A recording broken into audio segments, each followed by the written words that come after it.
Hello दोस्तों, एक बार पुनः आप लोगों का दीपित भाई पर स्वागत है। आप लोग कैसे हैं? मैं आशा करता हूँ आप लोग अच्छे होंगे तथा अपने अध्ययन कार्य में पूरी ऊर्जा और शक्ति से लगे होंगे। तो चलिए, जो हम लोग इतिहास की सीरीज चला रहे हैं उसे हम लोग कंटिन्यू करते हैं। हम लोग हड़प्पा सभ्यता को पढ़ रहे हैं। हड़प्पा सभ्यता में हम लोग प्रमुख नगर जो थे पिछले वीडियो में उन्हें देखे। अब कुछ और प्रमुख नगर हैं जिन्हें देख लेते हैं, फिर उसके बाद सामाजिक जीवन, आर्थिक जीवन, इन सब पे चर्चा करेंगे हम लोग। तो आइए हम लोग देखते हैं।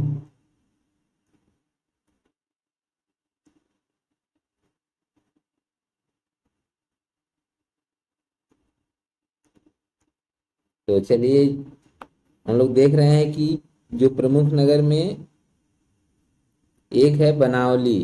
क्या है? बनावली। तो आइए बनावली के बारे में देखते हैं।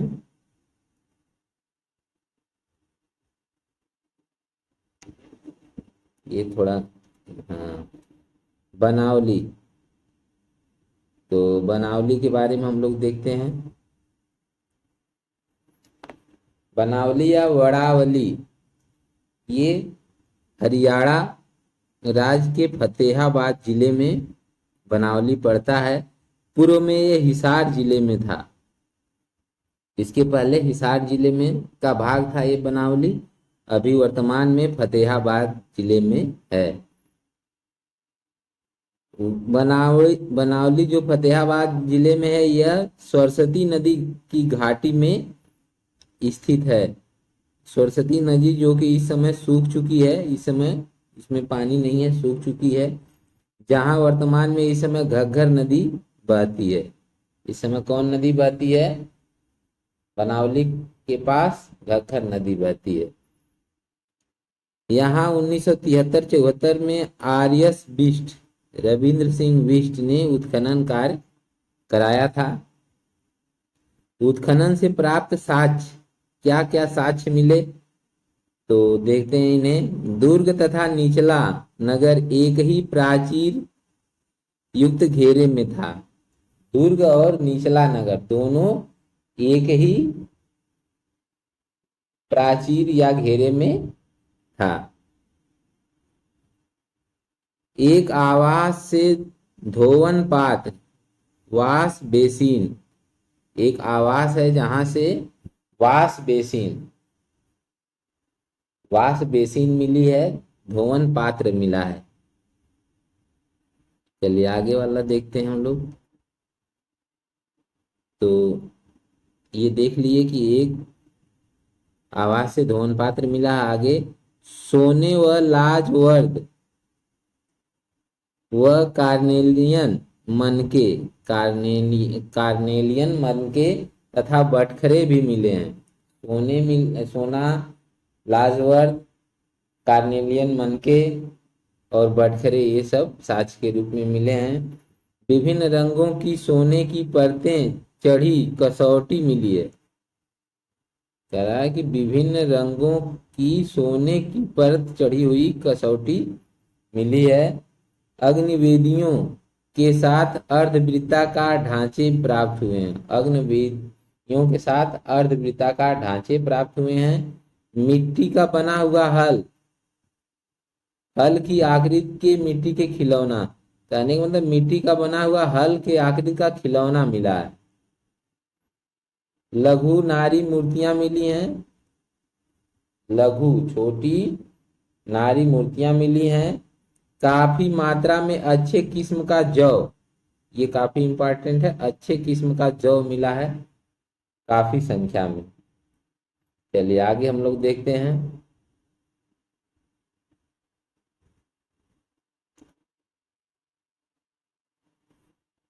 रंगपुर। तो आगे हम लोग देखते हैं रंगपुर। तो रंगपुर गुजरात में पड़ता है। कहाँ है? गुजरात में है। और गुजरात में सुरेंद्र नगर जिले में रंगपुर पड़ता है और भादर नदी के तट पर स्थित है। भादर नदी के तट पर स्थित है। यहाँ 1935 में एम.एस. वत्स ने उत्खनन कराया था और 1953-56 में एस.आर. राव ने उत्खनन कराया। 1935 में एम.एस. वत्स ने उत्खनन कराया था और 1953 और 56 में एस.आर. राव ने उत्खनन कार्य कराया था। उत्खनन से प्राप्त साक्ष्य क्या मिले थे, इन्हें देखते हैं हम लोग। धान की भूसी के अवशेष मिले। धान की भूसी का साक्ष्य मिला है, ये काफी इंपॉर्टेंट है, बहुत बार एग्जाम में पूछता है कि धान की भूसी कहाँ से मिली है, तो रंगपुर से मिली है। रंगपुर से बाजरे और ज्वार का भी साक्ष्य मिला है। बाजरे और ज्वार का भी साक्ष्य रंगपुर से मिला है। धान की भूसी, बाजरे और ज्वार का साक्ष्य मिला है। आगे हम लोग देखते हैं।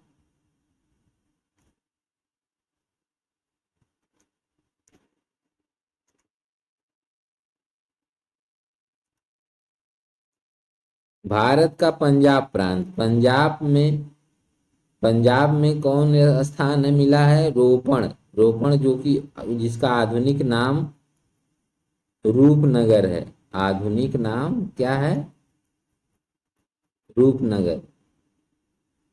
ये कहाँ पड़ता है, सतलज नदी के बाएं तट पर यह स्थित है। पंजाब के का जो रोपण है, जो रूपनगर जिसे कहा जाता है, वह सतलज नदी के बाएं तट पर स्थित है। यह भारत का ऐसा हड़प्पा स्थल है जो स्वतंत्रता प्राप्ति के पश्चात सर्वप्रथम उत्खनन किया गया था। इसका सतलज नदी के किनारे जो रूपनगर स्थित है या रोपण स्थित है, यह स्वतंत्रता प्राप्ति के बाद सबसे पहले उत्खनन कार्य रोपण का हुआ था। इसकी खोज 1950 में बीबी लाल, ब्रजभाषी लाल ने की थी और 1953-55 के दौरान यज्ञदत्त शर्मा ने यहाँ उत्खनन कार्य कराया था। खोज कौन किया था, ब्रजभाषी लाल, बीबी लाल, और उत्खनन कौन कराए थे, यज्ञदत्त शर्मा। खोज 1950 में बीबी लाल किए थे, 1953 और 55 में यज्ञदत्त शर्मा ने यहाँ उत्खनन कार्य कराया था। चलिए आगे हम लोग देखते हैं। उत्खनन में प्राप्त साक्ष्य, उत्खनन में क्या क्या साक्ष्य मिले थे, तो काफी इंपॉर्टेंट है। मानव के साथ कुत्ते का शव मिला है। मानव के शव के साथ एक पालतू कुत्ते का शव मिला है। मानव के साथ कुत्ते को दफना दिया गया है।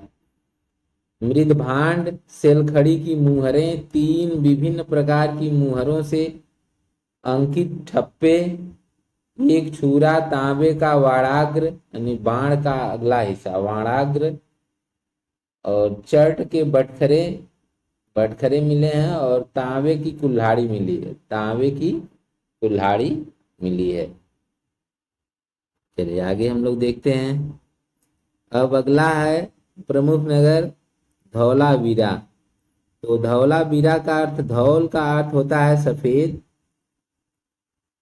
धौल का अर्थ यहाँ क्या है, धौल का मतलब है यहाँ पे सफेद, और वीरा का अर्थ होता है कुआं। वीरा का अर्थ क्या होता है, कुआं। जो वीरा है उसका अर्थ कुआं होता है, कुआं। ठीक है, तो धौल का अर्थ सफेद है और वीरा का अर्थ कुआं होता है। और ये गुजरात में, कहाँ ये धौलावीरा कहाँ पड़ता है, गुजरात में पड़ता है। कहाँ पड़ता है, गुजरात में। तो धौलावीरा गुजरात में है। गुजरात के कच्छ जिले में, कच्छ जिले के भचाऊ तालुके में स्थित है। धौलावीरा एक गांव है। धौलावीरा क्या है, एक गांव है जो कि भचाऊ तालुके के में स्थित है। इसकी खोज 1967-68 में जेपी जोशी ने किया था। जेपी जोशी ने की थी। 1990-91 में आर.एस. बिष्ट, रविंद्र सिंह बिष्ट ने यहाँ उत्खनन कार्य कराया था 1990-91 में। यहाँ से हड़प्पा की 3 अवस्थाओं की प्राप्ति होती है। यह नगर जो आयताकार है, ये नगर आयताकार है और इसे धौलावीरा इसलिए कहा जाता है कि यहाँ का जो टीला है जिस पे दुर्ग स्थित है, उस टीले पर एक पुराना कुआं है, सफेद पुराना कुआं है, इसीलिए इसका नाम धौलावीरा रख दिया गया है। चलिए आगे हम लोग देखते हैं। इस नगर को 3 भागों दुर्ग, मध्यम नगर और निचला नगर, दुर्ग सीटाडेल, मध्यम नगर मिडिल टाउन तथा निचला नगर लोअर टाउन में विभाजित किया गया है। यहाँ के निवासी उन्नत जल प्रबंधन में दक्ष थे। धौलावीरा में उत्तम जल प्रबंधन की व्यवस्था देखी गई है। यहाँ पर एक विशाल जलाशय मिला है जिसका आकार 80.4 × 12 × 7.5 मीटर इसका आकार है, जिसकी जल ग्रहण क्षमता 2,50,000 घन मीटर है। जल ग्रहण क्षमता कितनी है? 2,50,000 घन मीटर जल ग्रहण क्षमता है इसकी। आगे देखते हैं हम लोग। उत्खनन से प्राप्त साक्ष्य। धौलावीरा का जब उत्खनन होता है तो वहां से साक्ष्य क्या मिलते हैं? वर्षा जल एकत्रित किए जाने वाला तालाब, जो तालाब है ये मिलता है यहाँ से। घोड़े की कलाकृतियों के अवशेष, घोड़े की कलाकृतियों के अवशेष मिले हैं। बड़ी संख्या में पालिशदार श्वेत पाषाण खंड, सफेद पत्थर के खंड मिले हैं पालिशदार। सैंधव लिपि के 10 बड़े अक्षर, सैंधव लिपि के 10 बड़े अक्षर मिले हैं। चलिए आगे हम लोग देखते हैं।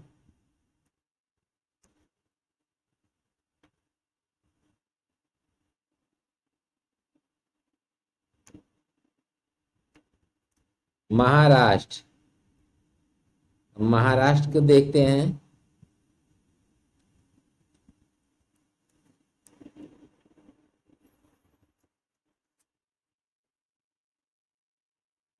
तो महाराष्ट्र में दाइमाबाद या दैमाबाद पड़ता है, जो कि अहमदनगर जिले में है। प्रवरा नदी गोदावरी की सहायक नदी के बाएं तट पर स्थित है दैमाबाद।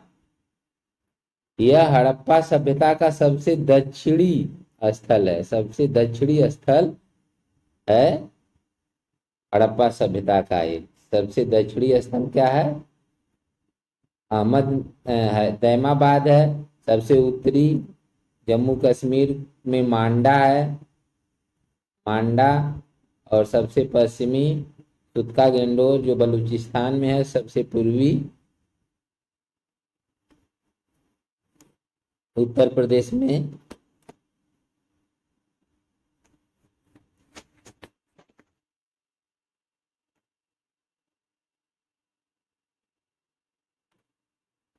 सबसे पूर्वी उत्तर प्रदेश में आलमगीरपुर है, जो कि मेरठ जिले में है। तो इस तरह से चलिए आगे हम लोग देखते हैं। उत्खनन से प्राप्त साक्ष्य। दैमाबाद का जब उत्खनन होता है तो वहां से क्या क्या साक्ष्य मिलते हैं उसे देखते हैं। सैंधव लिपि की एक मुहर मिली है, एक मुहर मिली है सैंधव लिपि की। 2 सींगों की आकृति युक्त बर्तन मिला है। तो एक बर्तन जिसपे 2 सिंहों की आकृति बनी है। युवा पुरुष का समाधान मिला है, युवा पुरुष का समाधान मिला है, जिसकी कब्र के उत्तर की ओर एक पत्थर रखा गया है। यहाँ से कुछ मृदभांड, तस्तरी, प्याले आदि के भी साक्ष्य मिले हैं। यहाँ से रथ चलाते हुए मनुष्य, सांड एवं गैंडे की आकृतियां भी मिली हैं। रथ चलाते हुए मनुष्य, रथ चलाता हुआ मनुष्य की आकृति, सांड और गैंडे की आकृति भी मिली है। आगे देखते हैं। अफगानिस्तान, तो अफगानिस्तान के दो स्थान है जहां से हड़प्पा सभ्यता के प्रमाण मिले हैं, मुंडी घाट और सौर तुघई। सौर तुघई दो स्थान है। सौर तुघई में सिंचाई के लिए नहरों का प्रमाण मिला है। सौर तुघई में सिंचाई के लिए नहरों का प्रमाण मिला है। अफगानिस्तान से लाजवर्द का आयात हड़प्पा सभ्यता के लोग करते थे। लाजवर्द का आयात अफगानिस्तान से करते थे। सामाजिक जीवन, हड़प्पा सभ्यता के लोगों का सामाजिक जीवन कैसा था? सैंधव समाज को 4 वर्गों में बांटा गया था। पहला विद्वान, दूसरा योद्धा, तीसरा व्यापारी और शिल्पकार तथा चौथा है श्रमिक। तो व्यापारी तथा शिल्पकार तीसरा है, पहला है विद्वान, दूसरा है योद्धा, तीसरे हैं व्यापारी तथा शिल्पकार, चौथे हैं श्रमिक। नवीन मतानुसार समाज के 3 वर्ग हैं। नवीन मत के अनुसार समाज के 3 वर्ग हैं: विशिष्ट वर्ग, मध्यम वर्ग, निर्बल वर्ग। समाज की इकाई परिवार थी। समाज की जो इकाई थी वह परिवार थी। परिवार मात्र सत्तात्मक हुआ करते थे। जो परिवार कैसे थे? मात्र सत्तात्मक हुआ करते थे। काफी काफी बार पूछा है। परिवार की सिंधु सभ्यता की जो इकाई क्या है? परिवार की जो इकाई है मात्र सत्तात्मक परिवार मिलते थे वहां पे। चलिए ठीक है।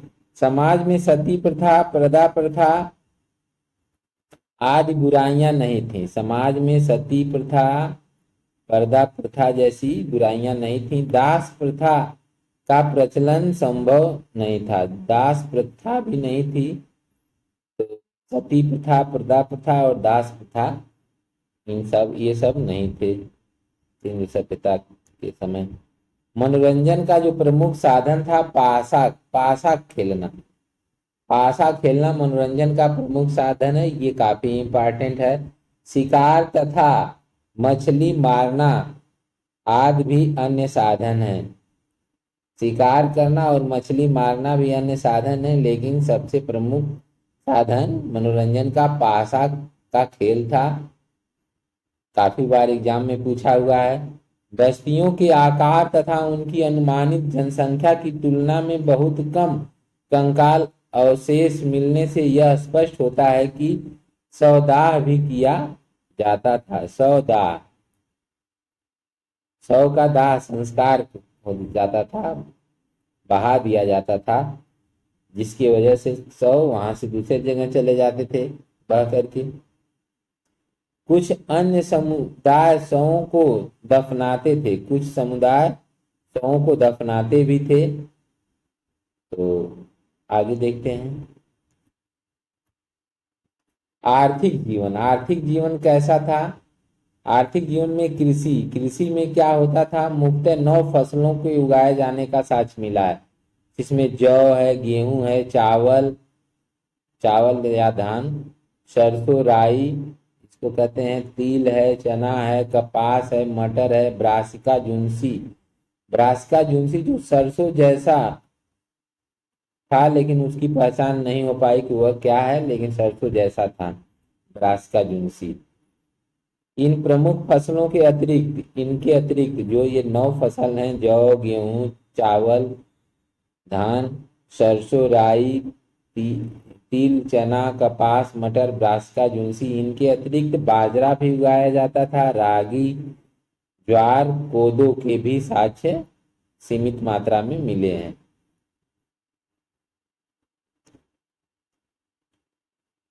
खेतों की जुताई के लिए लकड़ी के फल युक्त हल का प्रयोग किया जाता था। लकड़ी का फल लगाया जाता था। लकड़ी का फल लगाया जाता था हलों में। कृषि में पत्थर तथा कांस्य धातुओं के बने उपकरणों तथा औजारों का प्रयोग होता था। कृषि में कांसा और पत्थर के बने उपकरणों और औजारों का प्रयोग होता था। सिंचाई के साधन जलाशय और कुएं थे। जलाशय और कुएं, नहरों द्वारा सामान्यतः सिंचाई का साक्ष्य नहीं मिला है, सिंचाई का नहरों द्वारा कोई साक्ष्य नहीं मिला है। केवल अफगानिस्तान के सौरकुंगई में नहरों का साक्ष्य मिला है। चलिए आगे देखते हैं हम लोग। पशुपालन। हड़प्पा सभ्यता के लोग किन किन पशुओं को पालते थे, आइए उसे हम लोग देखते हैं। पाले जाने वाले प्रमुख पशु थे बैल, भेड़, बकरी, भैंस, बिल्ली, सूअर, कुत्ते, गधे। बैल, भेड़, बकरी, भैंस, बिल्ली, सूअर, कुत्ते, गधे ये पाले जाते थे। घोड़ा नहीं पाला जाता था, घोड़ा के पालने का कोई साक्ष्य नहीं मिला। यद्यपि उसका अस्तित्व था क्योंकि लोथल, सुरकोटदा और कालीबंगा से घोड़े की अस्थियां मिली हैं।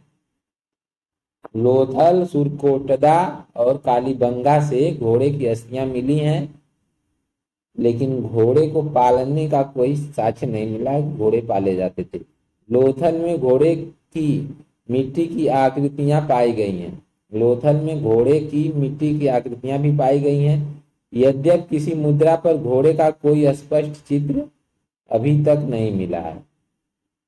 किसी भी मुद्रा पर घोड़े का कोई स्पष्ट चित्र नहीं मिला है। कुछ विद्वानों के मतानुसार सुरकोटदा के लोग घोड़े से परिचित थे। कुछ विद्वान मानते हैं कि सुरकोटदा के लोग घोड़े से परिचित थे।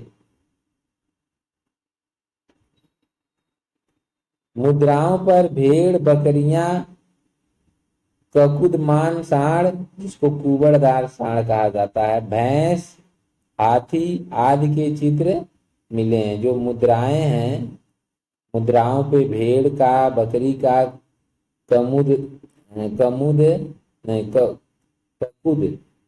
ककुदमान सांड जिसको कुबड़दार सांड कहा जाता है, भैंस, हाथी आदि के चित्र मिले हैं। चित्तीदार हिरण, सांभर, पांडा जिसको हॉग डियर कहा जाता है, जंगली सूअर आदि की अस्थियां मिली हैं। चित्तीदार हिरण, सांभर, पांडा, जंगली सूअर आदि की अस्थियां मिली हैं, जिनका भोजन के लिए शिकार किया गया था। जिनका भोजन करने के लिए शिकार किया गया था। ऊंटों की अस्थियां भी मिली हैं, किंतु किसी मुद्रा पर ऊंट का चित्र नहीं मिला है। किसी मुद्रा पे ऊंट का चित्र नहीं मिला, जैसे घोड़े का नहीं मिला उसी तरह ऊंट का भी नहीं मिला है। खाने के लिए अनेक प्रकार की मछलियां, गाय का भी चित्र नहीं मिला है, जैसे ऊंट, घोड़े और गाय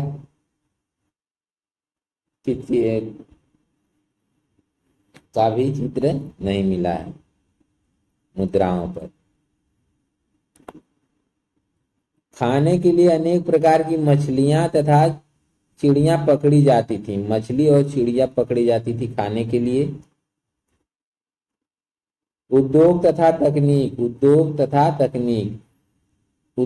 तकनीक में कताई और बुनाई प्रमुख व्यवसाय था।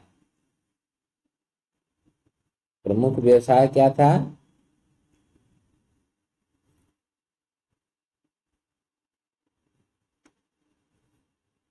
कताई और बुनाई प्रमुख व्यवसाय था। तांबे के साथ टिन को मिलाकर कांसा बनाया जाता था। तांबे के साथ टिन को मिलाया जाता था और कांसा बनाया जाता था। औजार, बर्तन, हथियार आदि बनाने के लिए अधिकांशतः शुद्ध तांबे का प्रयोग होता था। कांसा बनाया जाता था, लेकिन सबसे ज्यादा प्रयोग औजार, बर्तन और हथियार बनाने के लिए तांबे का होता था। औजार और हथियार सरल किस्म के थे। शीशे के बाट, छोटी छोटी तस्तरियां बनाई जाती। शीशे के बाट बनाए जाते थे और छोटी छोटी तस्तरियां बनाई जाती थी। सोने तथा चांदी के आभूषण भी बनाए जाते थे। हड़प्पा वासियों की कारीगरी के सर्वोत्तम उदाहरण 10 सेंटीमीटर तक लंबे ढोलकाकार इंद्रगोप मनके इंद्रगोप मनके को कार्नेलियन मनके कहा जाता है, कार्नेलियन बीड्स कहा जाता है। तो 10 सेंटीमीटर तक के मनके बनाए जाते थे ढोलकाकार, जिन्हें इंद्रगोप मनके या कार्नेलियन मनके कहा जाता था। चलिए आगे देखते हैं हम लोग।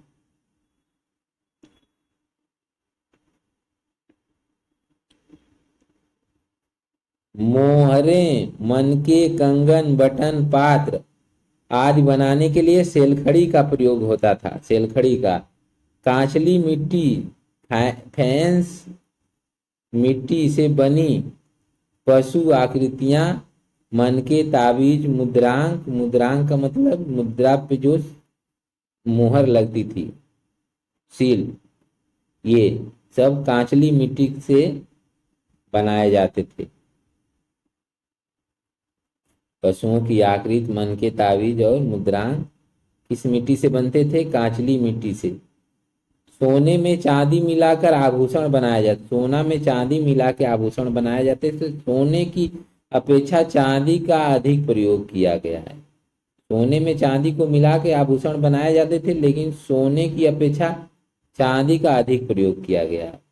बर्तन चाक पर, जो बर्तन बनते थे चाक, और कुम्हार की जो चाक होती थी उस पे बनते थे, जिनकी चमकीली लाल सतह काले रंग से चित्रित की जाती थी, जो जिनकी चमकीली लाल सतह को काले रंग से चित्र बना दिया जाता था उस पे। नेक्स्ट आगे। ईंट बनाने का प्रमुख व्यवसाय था, ईंट भी उस समय बनता था, ईंट बनाने का व्यवसाय काफी प्रमुख था। सूक्ति शिल्प, सूक्ति शिल्प जिसको सेल वर्क भी कहा जाता है, भी एक उन्नत उद्योग था।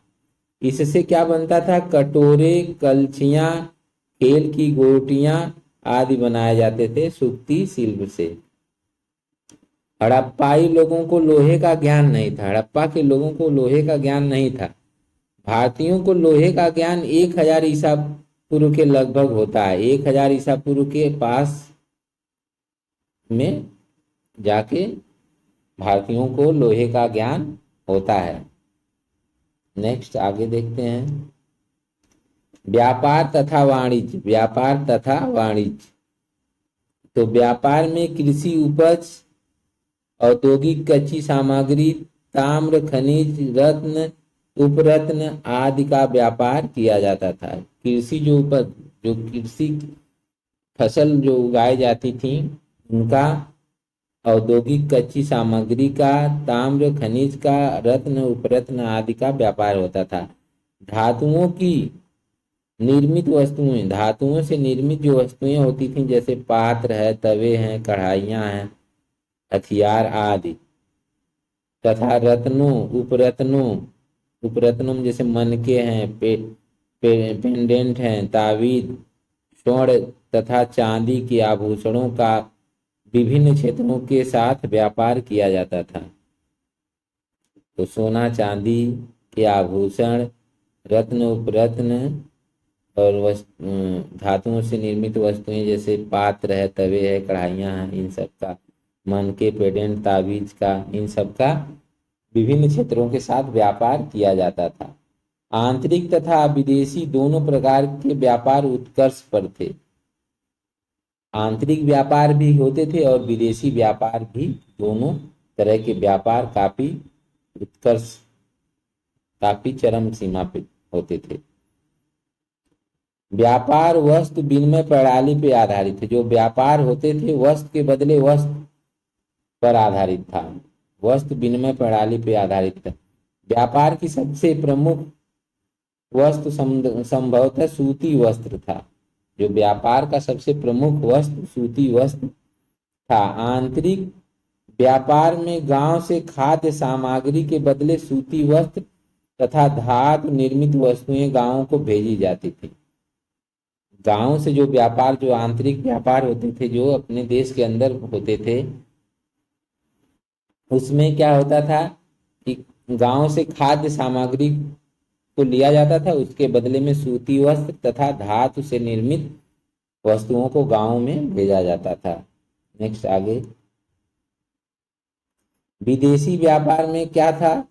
इनका व्यापार, विदेशी व्यापार में हड़प्पा सभ्यता के लोगों का व्यापार मध्य Asia, Afghanistan, Iran, Turkmenistan, Bahrain द्वीप, मेसोपोटामिया की सुमेरिया सभ्यता से था। तो कहाँ कहाँ से था? मध्य एशिया से व्यापार होता था, अफगानिस्तान, ईरान, तुर्कमेनिस्तान, बहरीन द्वीप, मेसोपोटामिया की सुमेरिया सभ्यता से होता था। किसका किसका व्यापार होता था? आइए, जो हड़प्पा सभ्यता के लोग हैं, हड़प्पा सभ्यता के लोग किन वस्तुओं का आयात करते थे? तो तांबा का आयात हड़प्पा सभ्यता के लोग खेतड़ी की खान राजस्थान से करते थे और बलूचिस्तान से करते थे तथा अफगानिस्तान से। सोना टेक्कल कोटा क्षेत्र कर्नाटक से सोना का आयात होता था। चकमक के फलक रोहिणी की पहाड़ियां सिंधु से होता था। लाजवर्द का आयात कश्मीर और अफगानिस्तान के बदख्शां से होता था। टीन का जो आयात होता था अफगानिस्तान से होता था। चांदी का आयात अफगानिस्तान, ईरान, राजस्थान की जावर तथा अजमेर की खानों से होता था। तो चांदी का आयात कहाँ से होता था? अफगानिस्तान, ईरान, राजस्थान की जावर व अजमेर की खानों से होता था। सीसा का आयात कहाँ से होता था? दक्षिण भारत, अफगानिस्तान एवं ईरान से होता था। सेल खड़ी का आयात कहाँ से होता था? बलूचिस्तान जो पाकिस्तान का बेल्ट है वहां से होता था। इंद्रगोप सौराष्ट्र से होता था। सौराष्ट्र से इंद्रगोप का आयात होता था, जिससे कार्नेलियन मनके बनाए जाते थे। चलिए आगे हम लोग देखते हैं। कार्नेलियन मनके का भी आयात कहाँ से होता था? गुजरात और सिंध से कार्नेलियन मनके का भी आयात होता था। फिरोजा और हरिताश्म का आयात मध्य एशिया, ईरान से। और जम्बू मणि का आयात महाराष्ट्र से होता था। गोमेद सिक्त स्फटिक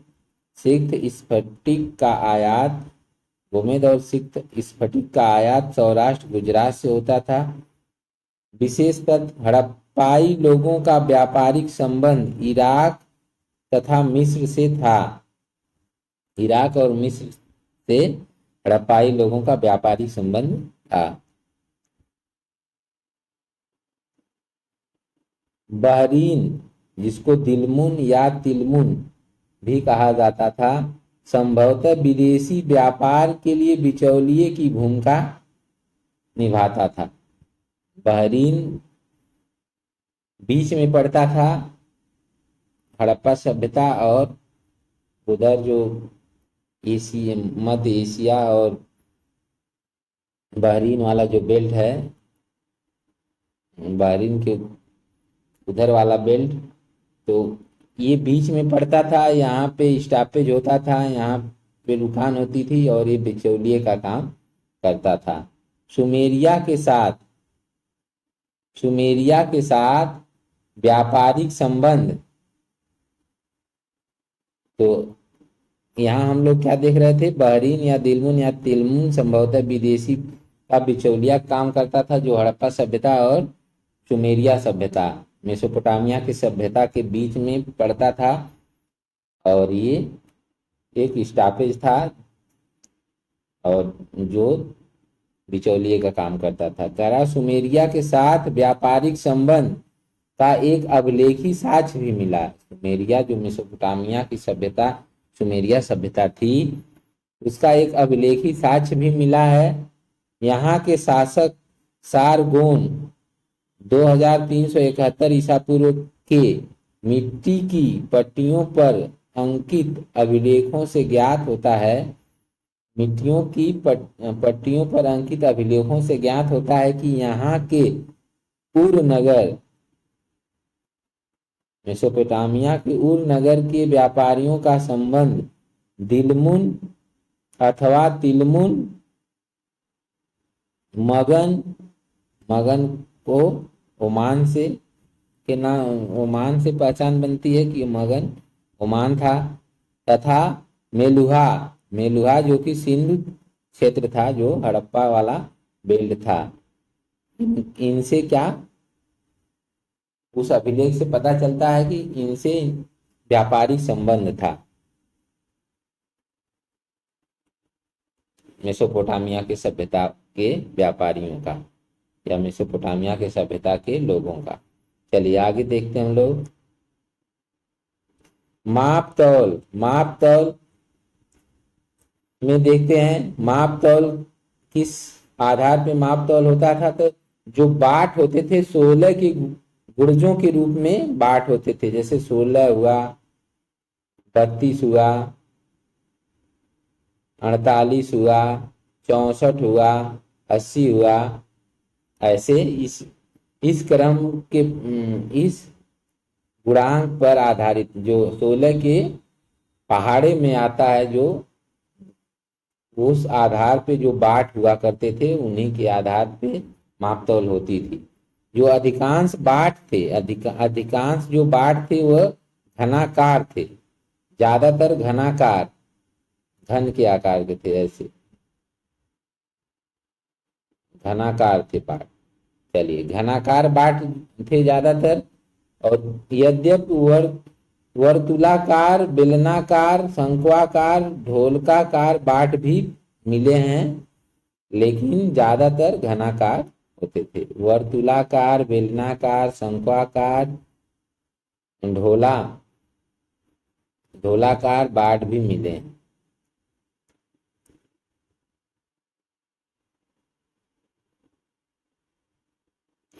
चलिए ठीक है इस तरह से हम लोग यहाँ तक देखे हैं।